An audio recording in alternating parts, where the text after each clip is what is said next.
Dirty Prince Harry is cashing in on his royal peace talks leak to cheapen Princess Diana's memory with a third Angola copycat landmine stunt. Now, the journalist behind these leaks, Charlotte Griffiths, has been speaking out, revealing far more information about what's going to be happening from Harry's side. I'll come to that in just one moment. But first, here is the wayward, troubled Duke arriving in Angola before the planned publicity stunt, which is just truly gross. I mean, Harry, you've done this twice before, in 2010 and 2019. We're not so stupid that you will divert our attention from what you have really done, which is below any chance of a true peace deal with the Buckingham Palace, because you simply cannot stop yourself from leaking. Meghan's mole on this, Prince Harry using his deceased mother for PR by walking through landmines in 2010 and 2019. Let your mother rest in peace, you dimwit. Markle's Claw pointed out that the spare said to John Travolta, I was 1 year old when you danced with my mum, as you've told everybody here, and continue to dine out on that probably every single night. At the same time, look at what he's doing. And from HRH Chelsea, Prince Harry, did Snarkle tell you to be sure to matchy the gold watch as well? When you look at this, you see how demented Harry really is. Now, this all comes as Charlotte Griffiths, the source of all the stories, reveals that she knew about this secret meeting, about the peace talks a week before. And we'll get into this in just one moment, but first let me bring in royal YouTube sensation P-Dina. P-Dina, firstly, we're not going to be suckered in by Harry and Angola, are we? This is just a gross stunt. He's done it twice before. How stupid does this guy think he is? Think we are? He thinks we really are ignorant to his ways. We clearly can see what he is doing. We are in such a new era in terms of media, and we're so much more savvy around the PR. And, Harry has got a lot of negativity around him when you look at this arena of PR, of media, social media. There's just so much negativity around him that, we can't look to him doing something like this in the memory of his mother and think positively about what he's doing. We see what's behind it. We're so much more keen to these types of behaviors, and it really speaks to his behavior that he thinks that we're not on to him. It's really sad. It's like a desperation. He's so desperate to get this positive PR that he's blinded by the fact that we see the real underlining meaning behind it. I don't understand how you don't think we know what you're doing.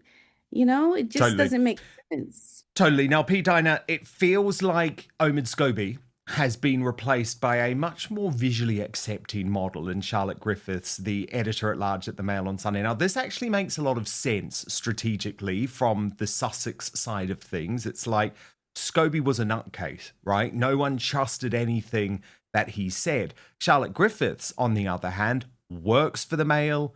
She's always been quite a respected reporter, but over the last few months, and I proved this earlier in the week, she has turned into a propagandist, not just for Prince Harry, but also this whole idea that the British monarchy needs Prince Harry.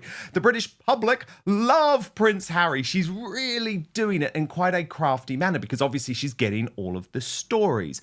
Where do you think this story came from, P-Dina? Well, yeah, obviously from the Montecito people, I think they're the ones Yeah, who are behind anything big that's time. positive around what they're doing. It just seems like to me, they're just like once again, they're desperate. They see their decline coming, and they are trying any and everything that they can to get new momentum behind the work that they're doing because they are losing. Harry is going to be, I think, at the end of the day, the biggest loser of them all. But it just points to desperation from these two. It really does. It really does. But there definitely is a new strategy going on, P-Dina, because you Yeah. have Meredith Maines and Liam Maguire, who is now the UK-based henchman for Harry and Meghan in the Mhm. United Kingdom. in this meeting with Tobin Andre, who was my former boss at the Mail, now the head of communications for King Charles, the meeting obviously took place in this very, very public place. But what is most astonishing is that Charlotte Griffiths, the reporter behind it, has appeared on GB News and revealed that she was tipped off about this story, clearly from Harry's friends, days and days beforehand. They are telling her everything. So this interview is very important. It's been lost in the mix of everything that's going on. So I want us to analyze this properly, P-Dina, because as I say, it shows you just how leaky the Montecito ship has become. So this is Charlotte Griffiths telling GB News how she found out about the peace talks. Big news, Outspoken is now available as a podcast too. So please do subscribe wherever you get yours, Spotify, Apple Podcasts, and make sure you rate and review. I'll take 5 stars, if you may. How did you come across the story, and how significant is it for potential reconciliation between King Charles and his son? Oh, well, it's good to be followed in the sun.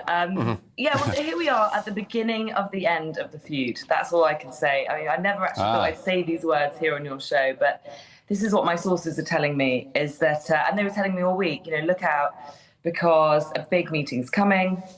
And the meeting is significant. Although they didn't have a specific agenda, it was very much rapprochement was on the cards. I've had to learn how to pronounce and spell rapprochement this week. I've said that word so many times because that was the word on the lips of my sources. They're like, that's all we're after.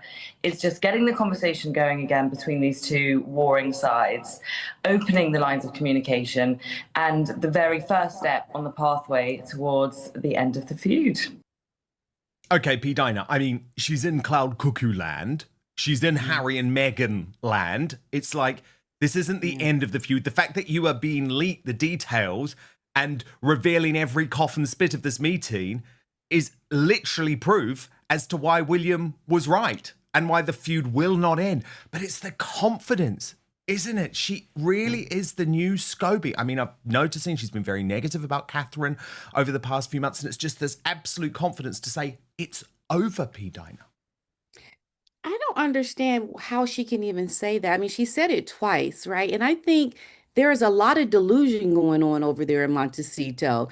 I mean, you think that you can just hire new people to come in and do your bidding now, and it is going to suddenly change the potential outcome of your circumstances? Absolutely not. This couple has done so much bad that I don't care what new people you have doing your bidding now and what you say about this being the beginning of the end. The fact remains your whole brand, everything about you is tainted, and it is not a positive look for you to go forward doing anything that's going to give you a positive outcome. And William is right. I think William knows that this will not be good. I mean, the whole idea that this was leaked shows you they can't even be trusted at the beginning of trying to even do some kind of a peace talk. So what makes you think you're going to be able to have an actual agreement to not have any problems between you again in the future when you continue to release information that's supposed to be private? It makes no sense. And this is why they are so off track with what they think is going to happen, because William sees right through it. The king, I think, is a little still soft on his son, Harry. I think he is definitely not in a power position, but William is in a power position, and he has to protect his future as king. He can't let what the current king do try to affect what he's going to end up doing as the future king. I think that's a very touchy thing that could happen. He has to be very careful about that. Well, you do. But again, why I think that Charlotte Griffiths has become this mega propagandist is because in the same breath, P-Dina, she is admitting that as it stands, Charles won't even be in the same room with Prince Harry. Watch this. They need aides to broker it. Why can't Harry just turn up and go and have a beer or a cup of coffee with his dad and sort it out? Why are there aides? Why is it so formal? Well, I mean, it's such a good question because they've got to the point where Charles cannot be in a room with his son without thinking things might leak out. And this has been proven time and time again. So they've had to kind of step back a bit and say, first of all, we'll have the aides talking to one another. And then hopefully the next step will be Harry and Charles being in a room together. So, I mean, look, this is all coming from Team Harry, right? But what I find astonishing is the confidence. It's actually the arrogance of Harry and the delusion of Meghan. And when you combine both of those two things, P-Dina, it's quite a dangerous cocktail, I think, because it's like in one breath, oh, no, Charles won't even speak to Harry. In the second breath, oh, but this meeting is the start. You know, they're going to be in a room together very soon. Oh, oops, we've leaked it all. We've leaked it all. You know, we've leaked to Katie Nichols at Vanity Fair, talking all about what happened at the meeting. We've leaked to People magazine, talking all about what happened at the meeting. It's like these two things don't add up, P-Dina. How stupid are they? How stupid are these advisors? They've lost it at the first hurdle. I mean, that's how you know you can't work with them because they're so desperate to win and all of this that they can't wait to get the information out there and think it's going to help them. You know, it just really is a train wreck. It is so bad that they can't even see that in the beginning you're losing. You're not going to even, I don't even think get to being with the king in the same room with him. Like if the king does meet with Harry, I think that is going to be such a big mistake. Yeah, he can definitely leak things. We know there's been talks about him with the secret recordings. And I mean, they just cannot be trusted. And that woman, that sneaky woman, Meghan, I mean, I think this all reeks of her behind everything that is going on. She's the one that is trying to get this relationship, I think, better, but I think it is also to Harry's benefit and that he might slightly want that because of money. I think he is desperate because he needs good PR, he needs finances, he needs to be able to pay his bills. Meghan is trying to, get her branding off, and she's not having much luck with that either. And it's just also why are they not trying to make peace then with Meghan's family? William can see that if you're making peace with our family, why are you not trying to make peace with your own family, Meghan? Because you want to use our family. You're using it for yourself to increase your brand, your profile, your connection to the royal family. William is so savvy and onto this woman, and Harry is just, still in his delusion that this woman has good intentions. Although I do think he is starting to see the cracks for this couple. It's useless. Anything that they try to do, they will never be able to come back. The people don't want them. They are definitely in a position of not winning ever, ever, ever. It's astounding to me how delusional they are. Well, they are delusional because in the next breath, P-Dina, the new Omen Scovey, Charlotte Griffiths, is saying, oh yes, don't worry, Harry is absolutely willing to meet Charles's demands of privacy, not realizing that the fact that she has revealed the story via Harry and Meghan completely blows up that argument in the first place. It's like, we don't get what you're doing. We clearly see what you are doing. I just think Harry and Meghan are in a position now that it's so not winning for them that they're like, well, we might as well try. We might as well try. I think they're just going to go for it regardless because they don't really have any other choice at this point, right? I mean, it's gotten that bad for them that they have to do whatever they have to do. It has, because they have tried everything. And of course, what they tried just a few months ago, P-Dina, was this BBC interview. Just a reminder of the moment that infuriated King Charles.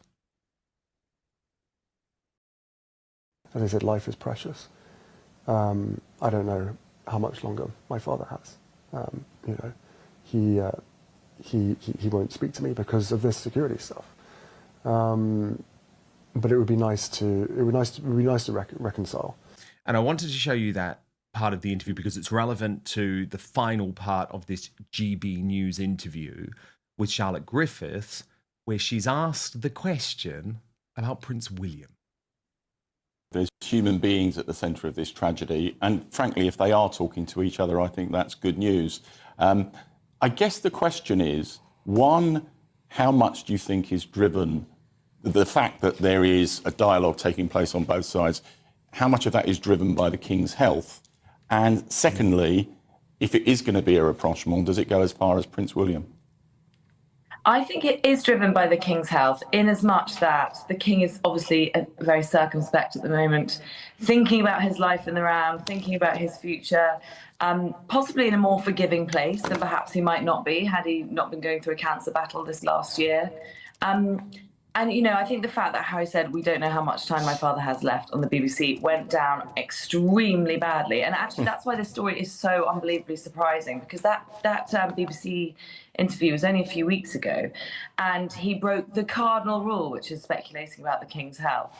So I do think it plays a part. I don't think somebody said, by the way, this is how long Charles has left now, please organise this meeting because he wants to see you one last time. I don't think it's anything like in that stage, but I do think that's why the King is more forgiving. And when it comes to William, well, I suppose it's a similar thing in that William is in perfect health and is in no rush particularly to make amends with his brother.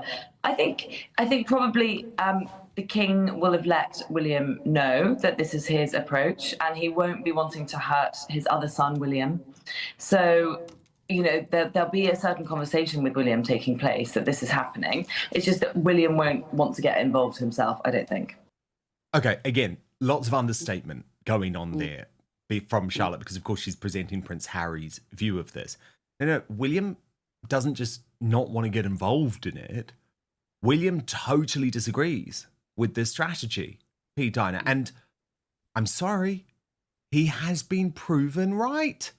Because look at the farce that has ensued over the past few days. Oh, no, we're not going to leak the meeting. Then we leak the meeting. But then we're not going to talk about what happens at the meeting, okay? We're going to keep the meeting private, P-Dina. Of course we are, Papa, because otherwise you won't trust me again. Oh, but I do just have to leak what happened to Vanity Fair. I do just have to leak what happened to People magazine. I mean, come on. William is yet again proven correct. Right. And you have to remember also that, you know, Harry, you know, and Meghan, they don't have the people behind them that really know and understand how all of this works in terms of the royal family. They have a Hollywood perspective. And so at the end of the day, it's all going to be driven on Harry and Meghan's side about, you know, increasing their profile, helping them with deals, you know, upping their connection to royalty, to increase their likability and their connection to the royal family. They don't have the intentions as the monarchy does. So both sides are not dealing equally with, you know, how they see all of this. And unless you're on the same footing with how you look at, you know, the media, and you're coming together and talking, then, you know, you can't have this different of purpose and still try to come together, because one side is going to want one thing and the other side is going to want another. And you're going to have conflicts on, you know, what your intentions were, Harry and Meghan. And then the royal family is like, no, we didn't want you doing that. But Harry and Meghan still need to do what they need to do. They got to make their money. I mean, it's all about them. They don't really care about the royal family and what they need and their requirements. They're so selfish in the way that they look at things that, you know, you can only see that Harry and Meghan are always going to do what benefits them. They will never, you know, take one for the team. They will never show humility. They will never let themselves be, you know, second to whatever, you know, the royal family needs. You know, we see Meghan all the time, you know, doing things, you know, even with this story when it came out, when Catherine was at Wimbledon, like they're always going to do things that are going to try to benefit them. So no matter what they do in connection with the royal family in these peace talks, William sees it and he knows that they will never be able to be trusted because they don't have our best interest. They have their interest at hand right now because they're desperate. They are going down financially. Their brand is sinking. They are you don't want to, the royal family cannot allow the Harry and Meghan to pull them down with them, because that's what I think is going to happen. You got to stay clear of that. William knows, he sees it. He's a lot younger than the king, and he gets what's happening, especially around social media and people talking about this. Well, yeah, and what's so interesting, P-Dina, is, I mean, William and Catherine, and not just with Wimbledon, although Wimbledon was such a great moment, of course, because it showed the next generation. And you just know, as Megyn Kelly joked on the day, this will be just infuriating the folk at Montecito, because actually what you see there, this is killing the wannabes in Montecito, I love this, but what you see there, of course, is the next generation. And Harry knows that next generation, George and Charlotte, as soon as they are really ready to step into the public eye, that's the end of him. But if we just look before Wimbledon, it was an incredible week for William and Catherine. You can completely understand why they're so angry, or why William is so angry with Charles allowing Harry to derail it. Because we had the French state visit, and look, I have a whole load of political views on why on earth the UK is rolling out the red carpet to that little weasel Emmanuel Macron. But put that to one side, right? Look at how the French media were just going gaga for William and Catherine. So Canal Citadel pointed out, based on that incredible magazine cover, meanwhile, the top of the pyramid continues to top the pyramid effortlessly. This is the second French magazine covering the French state visit. The irresistible William and Kate, onward and forward, unperturbed. And Lee Cohen, our friend, the royal commentator based stateside, said, even the contrary French cannot resist their charms. And so, after such a great week for the royal family, with Catherine back in a tiara for the first time at the state visit, these lovely images that we saw of the family at Wimbledon, it all gets knocked off the front pages because of a Harry and Meghan leak. Mm-hmm. Yeah, it just goes to what they do, what we know that they do all the time, and it just proves the point. It shows you even now you cannot trust them. But at the same time, the star shines so brightly for Catherine and William and the children that we'll take a moment, our little squirrel moment, and talk about Harry and Meghan, but we look at them and we just really we take it all in still. We are so happy to see William and Catherine and the family, and Catherine and her tiara and everything. I mean, it's like that good side, that good feeling, and it just really shows you Dirty how Prince Harry Harry is and Meghan want to cashing rain in on the on his parade. When royal we have our Peace moments Talks of leak enjoying to Catherine cheapen and William and the Princess family, Diana's Meghan wants to memory come out and do with a something and third just show the side of her Angola that is so copycat ugly. landmine That they'll stunt. never be the type Now, that will, the journal show forgiveness or to show humility just to be a better person. They're always trying to one up, and because they're just trying to do things that are going to get them nowhere, but they don't see that yet. So they're going to keep trying over and over and over again. And it's just going to get a lot bigger, I think, in terms of the animosity that people have for them, because they'll start to get a clue to like what they're doing. Whenever we have these moments with the royals, they're always coming out trying to top that, and I think more people are seeing that side of this PR strategy that will definitely not align well with Harry and Meghan and their supporters, because people don't like that. They want to see the monarchy. I know there's a lot of people probably that think differently, but the majority of people really do enjoy the work and everything that Catherine and William. Oh my goodness, it's in my head. It's in my I get head. you. I so get you. I just speaking they're just the worst. Speaking of Meghan and Harry, though, I've got to ask you about the Sussex squad going rogue at Wimbledon. So this troll Judy in Richmond sparked a lot of criticism for this post. Sat behind Camilla Tominay at Wimbledon. Don't worry, Sussex squad. I mentioned I was a Harry and Meghan fan and that she blocked me on Twitter for calling her a wanker. And I went through, and all of this woman's posts about Camilla Tominay are just like deranged. Look, they go on and on and on, and we know what the Sussex squad are like. They are just not well people. They are the true definition of trolls, vile trolls. And Camilla Tominay's spoken out about this on her own podcast, P-Dina. I just wanted to show you what she had to say, and then I'll get your reaction off the back. I was just chatting away with my husband, and I heard this shout of Camilla. So I kind of obviously instinctively turned around. It's not a name you hear that often. No. And could be the Queen. But... Could have been. And then I turned and I saw this lady. And she was like, oh, I thought it was you. And I was like, oh, hi. So I kind of like lent out my hand to sort of greet her. She was on the row behind. And then she said, oh, I'm a Harry and Meghan fan, so I don't know if you'd want to shake my hand. And you blocked me on Twitter for calling you a something beginning with W. Barclay banker, yes. That's it. So I went, oh, that's a bit objectionable. And so it kind of like slightly sort of ruined the beginning of me watching this match, because I thought, oh God, there's Yes. hostility. I've got hostility towards me on my day off. Yes. And let's be honest, just for doing my job. And thought nothing more of it. And then returned home to discover that she had taken a photograph of me and then sort of put it on X with a view to kind of whip up support among her fellow Sussex squatters, which is the Yes. name we use to describe trolls who criticise people who aren't, you know, slavishly devoted to Harry and Meghan. And it kicked up a bit of a storm. It did. I mean, there was a lot of support for you because regardless of the politics of it, it's a really rude and intrusive thing to do. P-Dina, your reaction? You know, I think that just shows you how, you know, Harry and Meghan roll with the people that support them. And the fact that they never come out and denounce any of the negativity of their fans just shows that they are supporting it.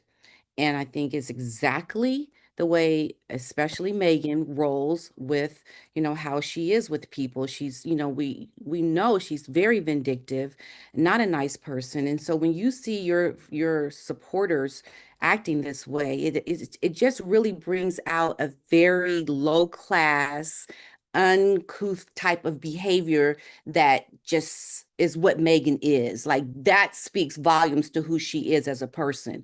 And when people do this, they want to take what we are doing in the social media space and they want to bring it out into the real world, because they have these nefarious, vindictive ways about them that they'll never stop. They'll keep doing this. And it just shows you that they don't even care about right and wrong at this point. It's all about you blindly supporting somebody who is out to do no good, not to learn, not to be better, not to show some humility, not to be even grateful for the opportunities that have been given to you by the royal family. So to me, I just think it shows you how Harry and Meghan, they support this silently when they don't say anything. And when it starts to go out of this social media world,